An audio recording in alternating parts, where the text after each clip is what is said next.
rồi mà.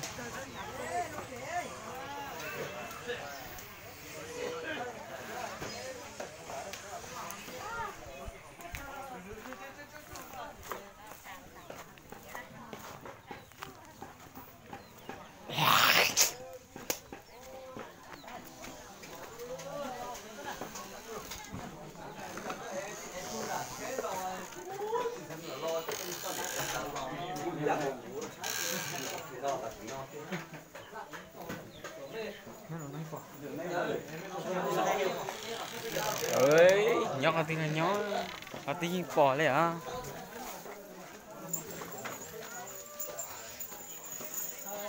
Ơi,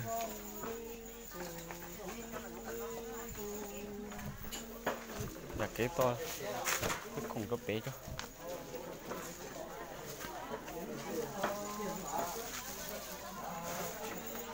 Thạch tá hay bọn chuông có thanh chu già chị mẹ ai ha cũng như bọn chuông như bọn chuông tì không ạ tì là đấy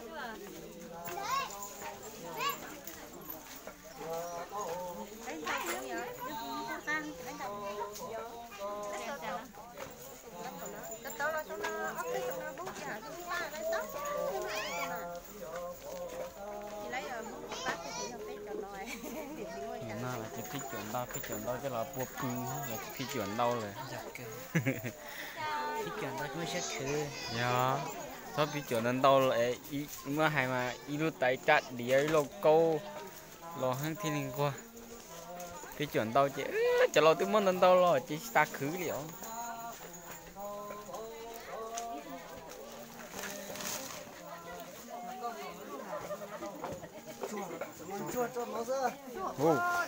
cái chuyện chua là do làng ga lo tôm no ha mới ra trở trời quả chơi hoang ca thế hả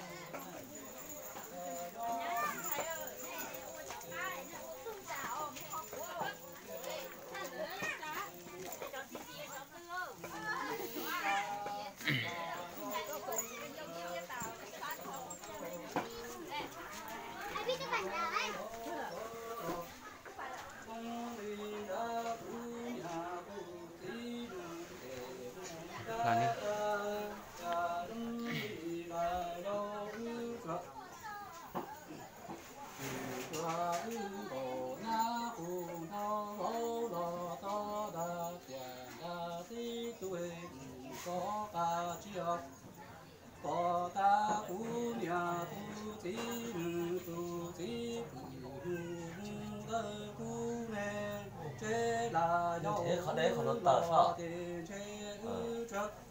chỗ đây thế tụi nó tờ lọ cú nhà tu chí cho để cha ta nhà lo cho là nhau tuần cổ nhà tu hậu tu bị su nhà trong đi là đâu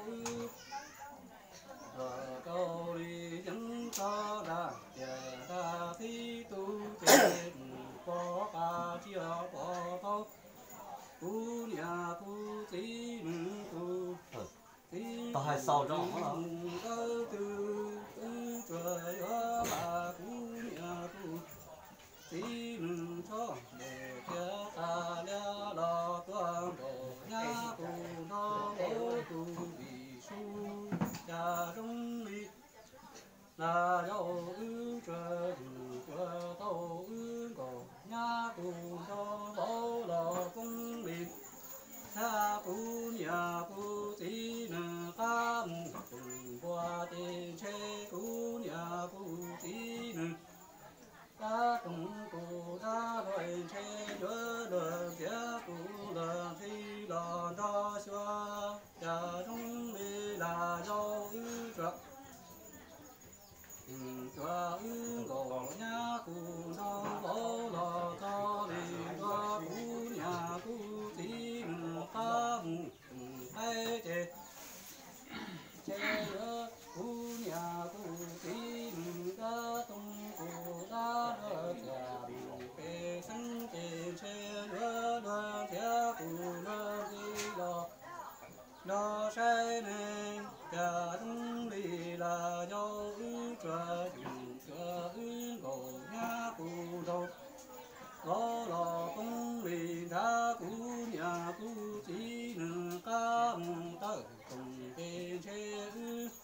tu cho phi chi trên chế chúa lo bỏ đủ tư vi nhà đã cụ mò ngũ nhìn khó cha nông vì là dâu ư chuột nhìn chúa ư gồ nhà cụ đo bó lò cung liền đã cụ nhà cụ tí lu ta mù ta cùng kê ta mù ta ra kê chế là dâu ư chuột trời có ư nhà gồ quê chế trùng ư gồ nhà cụ đo bó tu đi chả đi tu đi tu cỏ phi chi trên chế gió lòng bò tư sư nhà ta cụ mò muốn ra nó đi về này có được có cái chỗ này Chơi chơi tỏ. Ừ. Sao đó? không chở không chở nó cho mặn nó chở nó lên tàu sát liền sao tàu sát liền đã cho mặn muốn tàu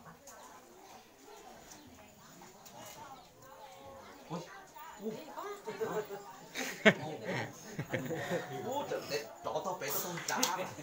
con đã Trận trận con vua thế á. ok chị đấy rồi đó là nó chị đồ này sao này sao là chị đồ này sao chỉ sao vậy đó tàu sát liền sao nhóc to chỉ sao đi luôn hôm nay nó có lý do tàu sát liền nó lên tàu sát liền của sao sát lên nó chỉ biết sát lên không có chỉ biết học kiến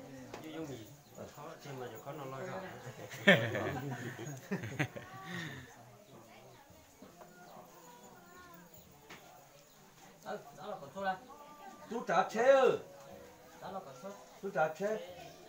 chế gì không tôi chế nhiệt gì Chú trả chế. Chú trả chế đó. tôi là thế chế nhiệt gì rồi thế Nên mày cũng chỉ ấy. nhiệt gì rồi tôi thế lò hồ thế mà nhiệt gì cái muối đi Mày cũng chỉ à? nhớ cái này thơ con ha Mày cũng chỉ nó lại. Rồi lo lắm. tí nữa Tại cái giá lo đấy nó mày cũng chỉ.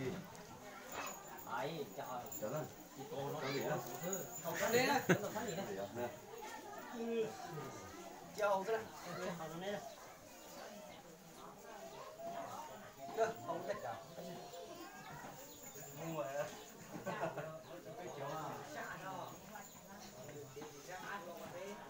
lâu rồi dùng này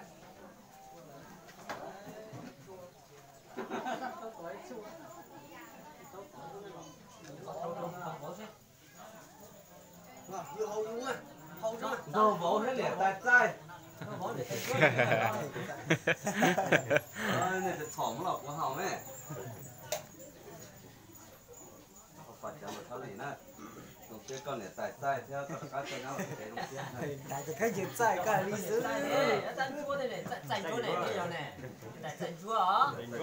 tại chúa đi hả nó Đâu nó con được con nhắc. Nhớ hồi ở các tuổi hồi lái là hồi lái là mốt thôi mình nhỏ ho mốt đâu mua mình nhỏ này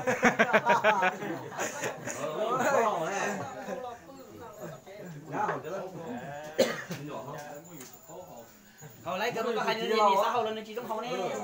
bây giờ mốt là người thấy là ho đấy nó là do là ho do Họ đó nó không chỉ tao mở tôi chỉ ho trường sáu còn tôi chỉ thỏ còn được 3 ho. Công ơi. Đó là nó sử dụng công rồi.